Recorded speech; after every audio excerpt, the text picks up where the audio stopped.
Hello. Good morning.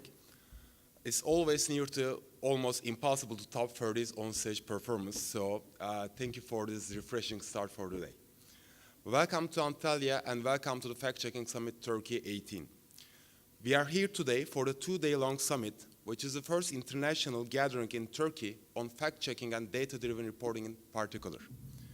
Some of you had been to at least one of the global fact summits organized by the IFCN, the umbrella organization formed of fact-checkers for the fact-checkers. Since 2014, the community of fact-checkers has been able to organize annual global fact summits in London, Buenos Aires, Madrid, and Rome. This gathering has been made possible to the discussions held in Rome this summer during the Global Fact 5.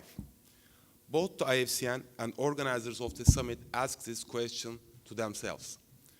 Why don't we organize regionally focused conferences between the global facts?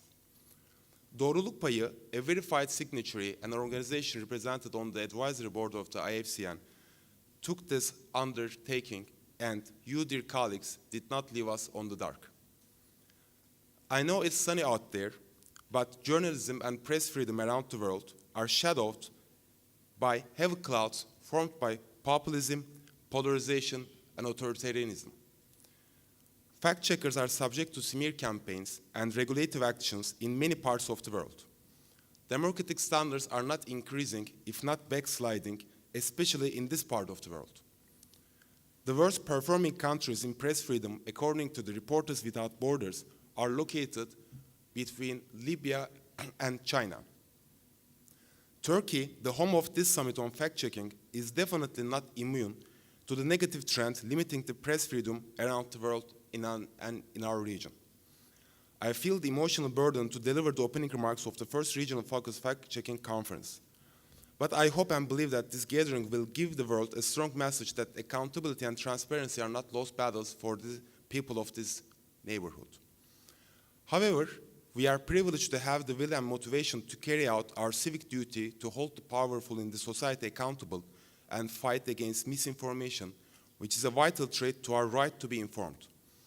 Fact-checking organizations specialized in measuring the accuracy of political statements and debunking hoaxes invading the social media are doing a work that serves the public good above all. Many fact-checking organizations, especially the non-US ones, are coming from a non-journalistic background. Civil society organizations are stepping up to fill the gap that generally the traditional media seem to ignore due to the fundamental challenges that they face. Today in this room, we are diverse in background, experience, and expertise. We have active fact-checkers. We have researchers. Activists are here. The backbone of journalism, yes, reporters are in this room. More than 40% of the people in this room are not from Turkey, but from Azerbaijan, Bosnia-Herzegovina, Czechia, I think this is the official name right now, Egypt, France, Georgia, Germany, Iran, Iraq, Israel, Italy, Kosovo, Lebanon, Poland, Slovakia, Spain, Syria, Ukraine, and the United States. That was a long list, right? We are a representative group of people that work around the most unified concept in the world, facts. My dear friend Alexios, the director of the International Fact-Checking Network, once said, it's not the topics or the sessions that make these events interesting. It's the people. And you, dear colleagues, definitely make this summit interesting and important. I believe you will cherish the time you have here and build not just networks, but friendships. A fun fact, the average age of this room is 32. Since that's how old I am, I feel like I'm throwing a big but an early birthday party. And yes, I think this is going to be like a party. For 2 days, I invite you not to feel depressed about the challenges that we face, but celebrate our potential and will to overcome those challenges. When you look at the people in this room, you will realize that even though you don't know them in person, you do have similar priorities. Priorities on holding the powerful in the society accountable, building sustainable models to keep our organizations running, and increasing the impact of our work. What am I going to say next needs to be fact-checked, and I leave the investigation to the fact-checkers in this room.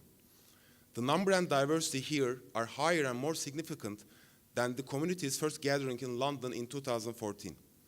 This is not just because Antalya is the tourism capital of the Mediterranean and lovely in the fall, but more importantly, because fact-checking keeps growing, as Bill Adair, the founder of PolitiFact and the dear mentor to many fact-checking organizations in the world, proudly says. According to the Reporters Lab at Duke University, by this August, there were 156 fact-checking organizations in more than 50 countries. If this is nothing but a strong signal that fact-checking keeps growing, I don't know what it is. Today and tomorrow, we will be sharing our experience, needs, and most importantly, our solutions to our problems. Before I conclude my word and leave the floor to discussion, I would like to thank my team who made this gathering possible. In addition to their day-to-day activities, this great team made me feel privileged by putting their best ideas and dedication into this summit. Also, please allow me to spare an extra word for Asya, who joined our team less than a year ago as a project coordinator on our data literacy program. For the last couple of months, she acted like a seasoned organizer and definitely showed this team has more than what it shows. Last but not least, for the sake of transparency and appreciation, I would like to thank our partners who supported the Fact-Checking Summit Turkey 18. The International Fact-Checking Networks and the Frederick Naumann Foundation's contributions to this summit have been instrumental. Now, please join me in inviting Benki Rugen Cengiz, the moderator and the co-founder of Doğruluk Payı, and our panelists, Giovanni Zagni, the director of Pagella Politica, David Kutizle, the editor-in-chief of FactCheck Georgia, Lucas Graves, senior research fellow at the Reuters Institute for the Study of Journalism, and Clara Jimenez, the co-founder and head of project of Maltido Bulo, to talk about where is fact-checking heading in 2019. The floor is all yours. Thank you.